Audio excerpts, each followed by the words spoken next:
Hey gals! Hi, and welcome to the Wishing Pot. Welcome back to my little camper van, which I am renovating in the Forest of Dean. It's really nice to see you here again. Today is possibly going to be a bit of a heavier video, so I just wanted to add a little warning before I get into anything. We're going to be talking about limb difference, we're going to be talking about trauma, potentially some quite triggering topics. However, because it is Limb Difference Awareness Month and I am a limb difference girly, which I will get into in a minute, I thought today could be a really good opportunity to talk about some things that I've been going through and talk about some things that I think can really help people about overcoming fear and how to honor your own experiences. Also, as you can see, I have a new little microphone, so it's really nice to be able to speak in my normal speaking voice. I feel like I have had to raise my tone quite a bit in previous videos, but I'm actually quite softly spoken in general, so it's really nice to not have to try as hard, I guess. The reason I'm making this video, other than the fact that it's Limb Difference Awareness Month, it has come to my attention recently that I have been stunted in my DIY girly renovation journey. When I first bought this camper van,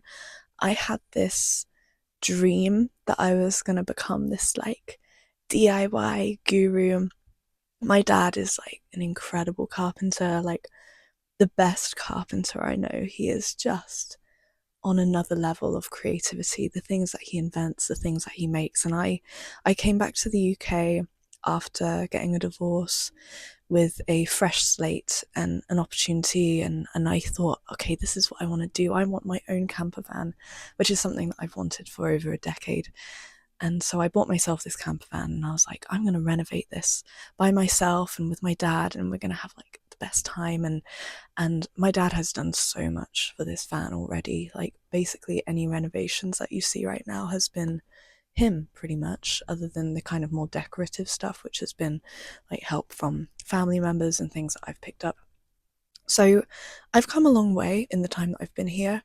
However, I noticed pretty soon after arriving that every time I tried to pick up a power tool or some kind of like heavy machinery, like something sharp, especially things that are sharp, I got really scared and I kind of froze in response to it. And the reason for that is because when I was 6, I had my finger cut off in an ice skating accident. This is my little baby, my little dinky doo, I call it.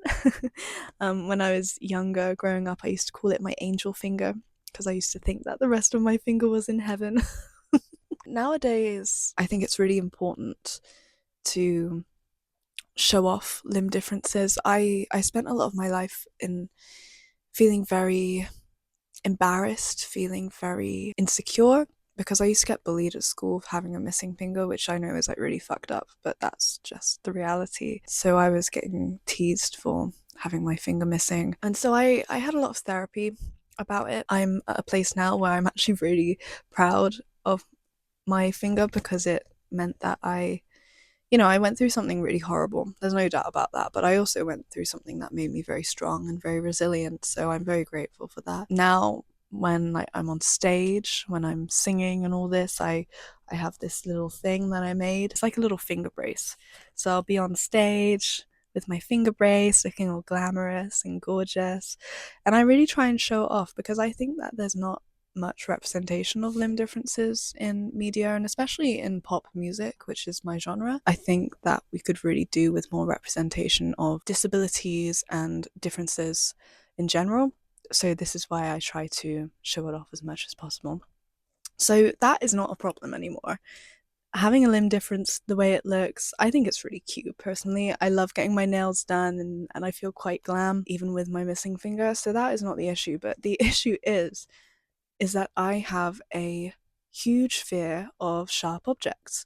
And this is something that I've known that I've had for a really long time. I couldn't cook for a really long time, like using like bread knives was a problem, and I managed to kind of get through that fear. I had to, otherwise I wouldn't be able to cook. And now I'm at this point again where it's like, okay, if I want to make this dream come true of doing van life, then I have to get through this fear. Otherwise, I'm going to be stuck in this half renovated van forever, or my dad is going to do everything for me. And as much as I know he would, I don't want him to do that. I want to do that with him, and I want to be independent. I want to be able to pick up a power tool and just like slay a day of like DIY. So this is what this video is about. Throughout the video, I might make references to this book. This is Feel the Fear and Do It Anyway by Susan Jeffers. I picked this up at one of those free book box things in the Forest of Dean. It was like a converted bus shelter where they just had like so many books. So I have way too many books now, if that's even a thing, if you can have too many books. But this was one of them, and I was like, okay, this is going to help me, I hope. So I'm going to be reading this book in the next couple of weeks and months, probably. This video is going to be in quite a few different parts. The first part is the truth about your fear. And by the way, if I'm looking over here, it's just because that's where all my notes are. Also, let me know what you think about this setup here. I recently put these really pretty curtains up, so I have like a cute little princessy bedroom area now. I put some, what are these, like little kind of blindy things up for some privacy, and I just feel like I'm in a little cottage. It's very cute. I'm very into this vibe. I feel very cozy. The thing about my fear is that it's very clear that it didn't come from nothing. This is clearly a trauma response, and something that I have become very good at over the years is accepting that things that happened to me in the past have had an influence on my present. When these things come up that you don't necessarily expect, like being so scared of sharp things that it literally stunts you from being able to renovate your van, I'm not looking at myself being like, oh, how could you? This is so irrational. Because actually, like, this is a very normal response to having your finger cut off at any age. Never mind being a 6-year-old child. Like, come on. Of course, I'm going to be scared of sharp things. It's kind of like obvious. However, that doesn't mean that I have to let that fear control my life forever. I'm a big believer in taking responsibility for transforming your life, even if you've gone through something really shitty. If you've gone through a really big trauma, you can either let that make you or break you. And I'm at this kind of crossroads right now where I've realized, okay, I have this fear. This is really uncomfortable. Am I going to sit and wallow, and am I going to let this dampen my van life experience? No, is the answer to that. And my answer has always been no to that question. Every time something has come up in my life that has been a response to trauma, that has made me a certain way, I always try and look for a positive solution, something that's going to make me grow as a person. And I think this is a really good example, you guys being able to actually see me in real time get over this fear, because this is not the first time I've gotten over fears, and it probably won't be the last. However, this is a massive fear, I'm not gonna lie. Like, it's not like I'm scared of spiders. Like, I'm literally like, I'm terrified of losing another limb. And that's valid. You know, it's happened once. The fear is not the problem. The inaction is. I can sit here and do nothing, or I can move through the fear and learn to get comfortable with it. So something that this book talks about a little bit, apparently, is how fear never goes away, but your confidence grows within the fear, which allows you to do it despite being fearful, which is something that I feel is very true in my situation, because the idea of doing something right now to get over this fear terrifies me, but I'm going to do it anyway because I have to. Basically, the idea is you don't wait for the fear to go, because that's not going to happen. You move through it instead. You're not trying to eliminate the fear. You are trying to build trust in yourself and have self-trust in the presence of fear. Part 2, the core mindset shift. In this book, let's carry the book. There are some truths, 3 truths, or in my case, 2.5 truths. Truth number 1, what fear is really about.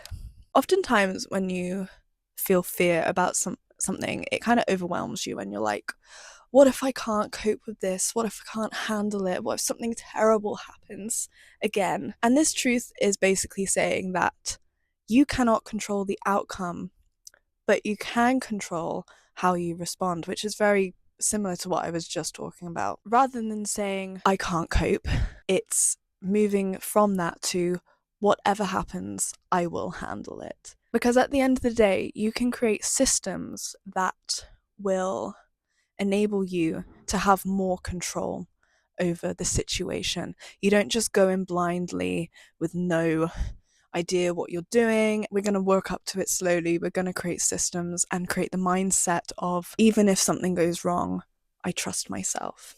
Because that is what this really comes down to. Truth number 2. We are shifting from pain to power, which has honestly been such a huge factor in my life. It's been such a huge theme that I have had reoccurring throughout my life. I am low-key a professional in turning pain into power at this point. It's about going from, this is really scary and so I want to stop, to, this is scary and I'm gonna do it anyway, which means that I'm growing. Okay, because very much like grief, you grow around it. And I think this is very true in a lot of these very big emotions.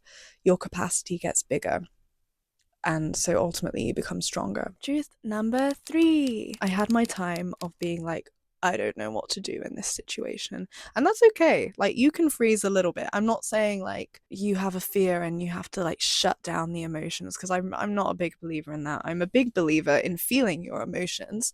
However, you can't let them control you to the point where you don't get anything done. I'm just gonna sit in a more comfortable position. I'm hypermobile, by the way, so I'm quite fidgety. I'm also ADHD, so I'm fidgety, and sitting normally does not do it for me. I would much rather sit in something that looks uncomfortable but actually does not feel uncomfortable. Anyway, confidence doesn't come just by waking up and being like, I woke up confident. That's not how this works. Confidence comes from slowly kind of drip feeding yourself situations that make you a little bit uncomfortable, and over time you become comfortable being in the uncomfortable situation. How many times do I have to say comfortable or uncomfortable? But every time you prove safety to yourself, confidence grows. Let's move on to part 3 now. Practical fear rewiring system. I'm going to talk a little bit about exposure therapy, which has been amazing for me in the past. I have a brilliant therapist who taught me about exposure therapy, and I figured, why can't this work the same way for this? Let's talk about the exposure ladder. What's important here is that you don't skip the steps. There are levels to this. It's a ladder, okay? We're going to use my fear of sharp objects as an example, but you can create your own ladder, and I really recommend that you do this. Get like a pencil, pen and paper, even your phone, and we're gonna go through the different levels, okay? Level 1 being the easiest. So, in my case, level 1 is going to be, we're going to call it passive safety. So this is sitting near the tools, looking at them, holding them when they're off, of course, and just kind of getting comfortable with the presence of being around tools, which I feel like I have been doing just in general. But the difference now is that it's important to be intentional about these things. You're going to be intentionally looking at the tools, holding the tools, that kind of thing. Level 2, controlled contact, we're going to call this. So this is the bit that I'm actually quite scared of. I am not at level 2 yet at all. So this is when, again, the machines are going to be off. They can't hurt me, but I am going to be touching the blades, practicing gripping and positioning.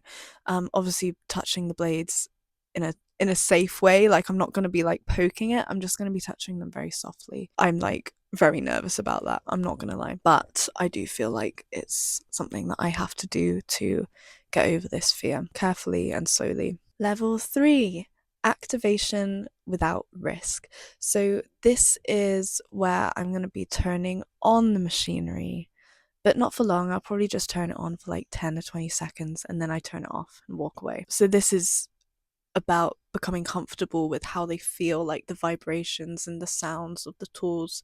Because even the sounds I do get pretty fearful of. It's like I hear what's happening and I get these like horrible flashbacks and images in my mind of like fingers being cut off or like getting big injuries, and it's fucking horrible, to be honest. So I need to become comfortable with the idea of, actually holding things in my hand and anyway, you get what I'm trying to say, right? Level 4, soft practice.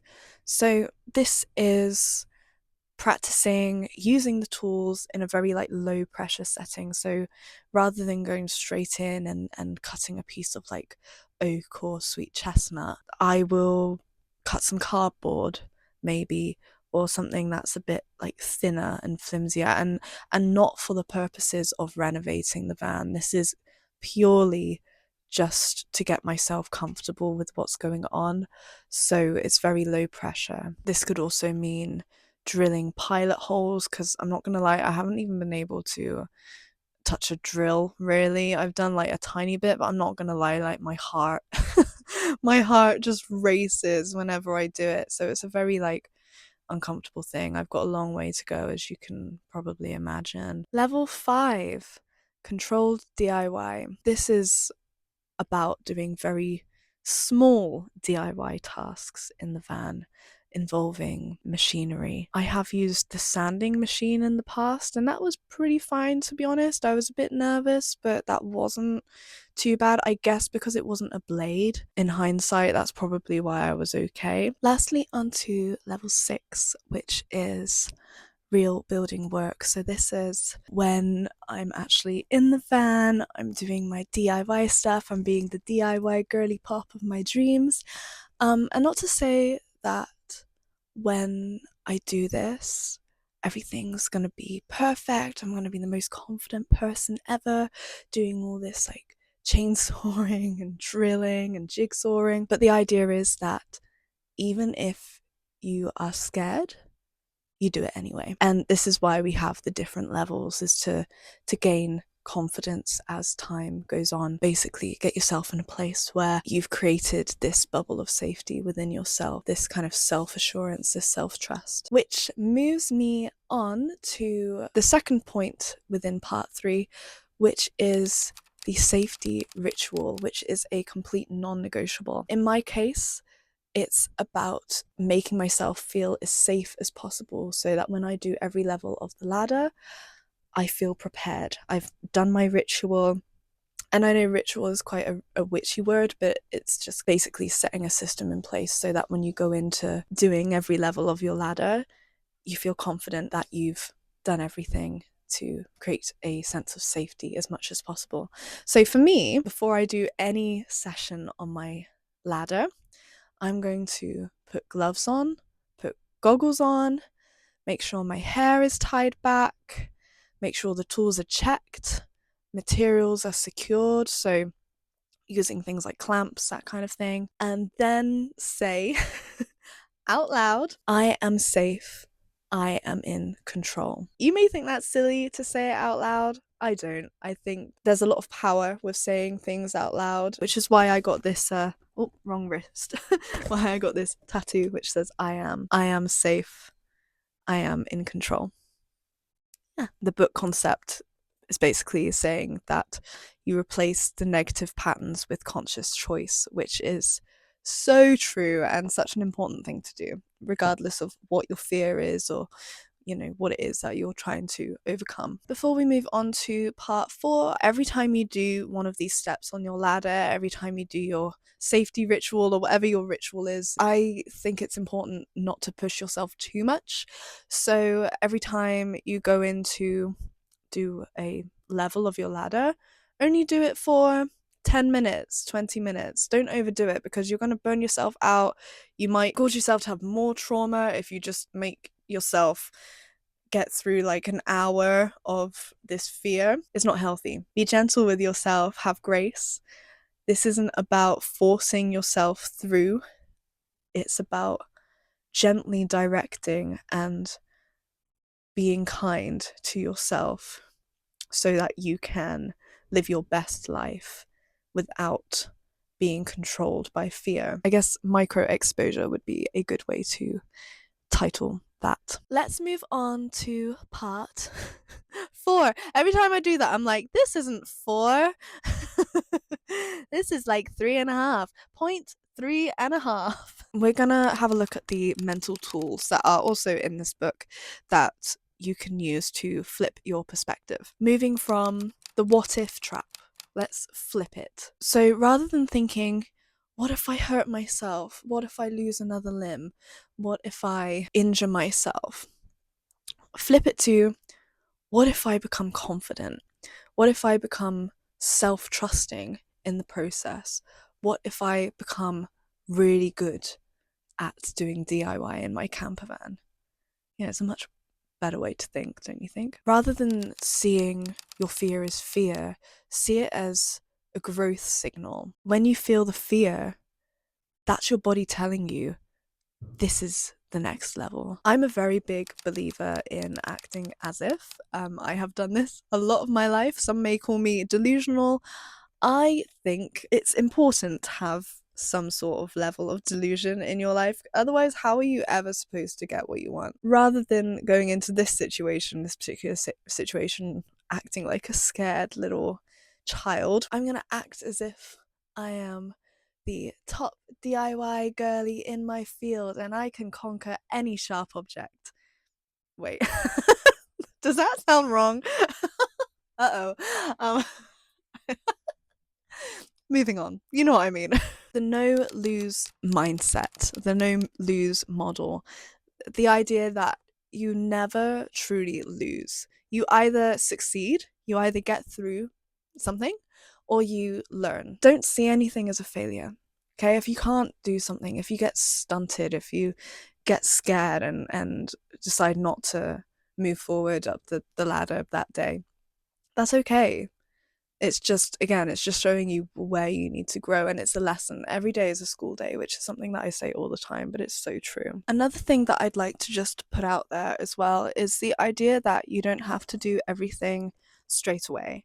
Like, for me, I would think it would be detrimental for me to try and achieve all of these different levels of my ladder in like a week. I'm actually going to space it out much more. I'm going to give myself 1 or 2 weeks per level, and that may sound like really, really slow, especially for someone like me who just wants everything done yesterday. I have had to learn to slow down big time, and I think this is one of those times, honestly, where I need to take a look in the mirror and validate myself, as I said before, and say, look, Jasmine, like, this is not light shit. This is heavy stuff. So if you need to take a week to sit around the tools and get comfortable just touching a blade or whatever it is before you even start turning them on, that's okay. Like, trauma is trauma, fear is fear, and there is no timeline for these things. So what I'm trying to say is it's okay to take your time and don't feel like, okay, I've made my whole ladder, I'm gonna get this done in like a week. Like, please don't do that, especially if you've gone something like very traumatic. If anything, give yourself too much time, because then you will definitely be ready to go on to the next step when the time is up. Let's move on to part 5. Emotional support system. I'm a big believer and a big advocate for journaling. I love to just talk into my phone. I love a pretty journal and a cute pen where I can like just write down my ideas and work through what is going on in my brain. I've got a very busy brain, a very typical Gemini brain, typical ADHD brain. When I get all of it out, everything is so much better. And a lot of the time I get it out through songwriting, but sometimes I need to just journal things out and just go bleh on a page. I've created some journaling prompts. So after each session of you building on your ladder, you're going to ask, what scared me? What did I do anyway? And what felt easier than before? And the reason why doing this is so important is because you are creating evidence for yourself. The more evidence that you have written on your page, the more you can see, like, oh, I did do this, the more confidence you're going to have in yourself to believe that you are able to do it, because that's ultimately what we're trying to achieve here. Also, the way that you talk to yourself is very important. So challenge your thoughts. You can change the perception, or change the perspective, sorry, of your negative thinking. So whenever you think something, or even not even when you think something, just make sure you're ingraining positive self-talk into your process when you're going up your ladder. So instead of like saying, I can't do this, say, I'm learning this. Instead of this is dangerous, try I'm approaching this safely, and so on. Things that you can also say as daily affirmations are things like, I trust myself to handle whatever happens. I am capable of learning anything I need. Fear is a sign that I am expanding. I am becoming independent and powerful.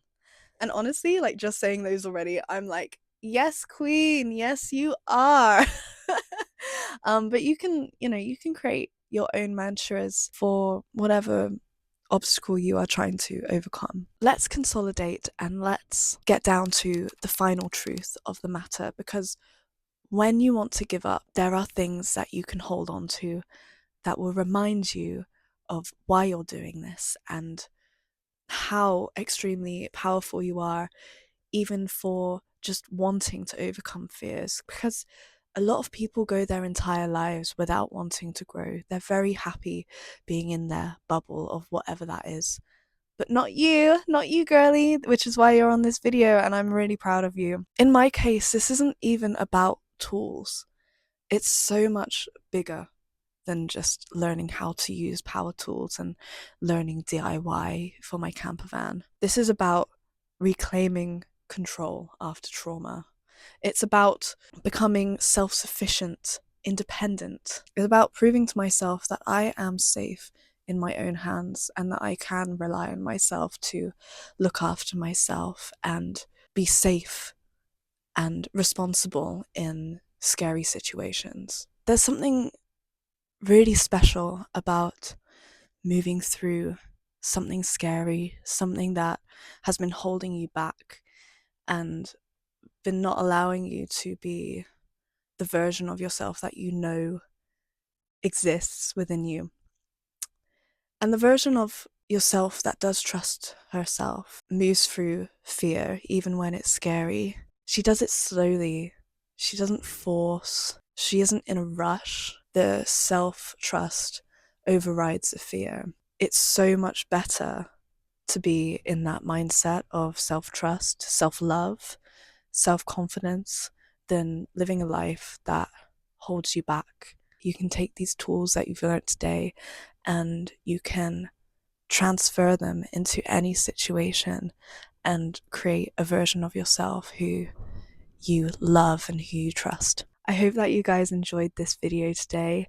I'm really excited about what the future holds regarding getting over this fear of sharp things, regaining control and confidence after such like a traumatic thing that happened such a long time ago. But it's clear that I still have work to do, and don't we all, honestly.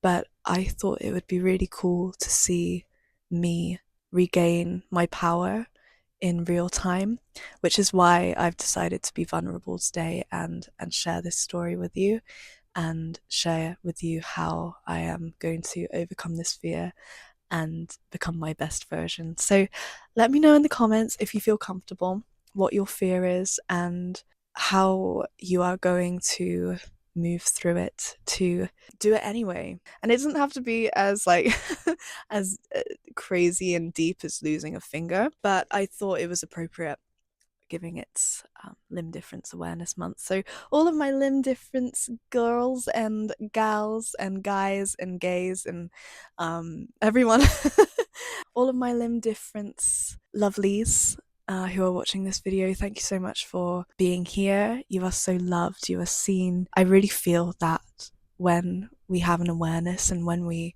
create a world that accommodates for everybody, it really makes the world a better place for everybody. So let's keep advocating for ourselves and let's be strong. Let's move through our fears and our insecurities and become our best version. Have a beautiful day. Bye.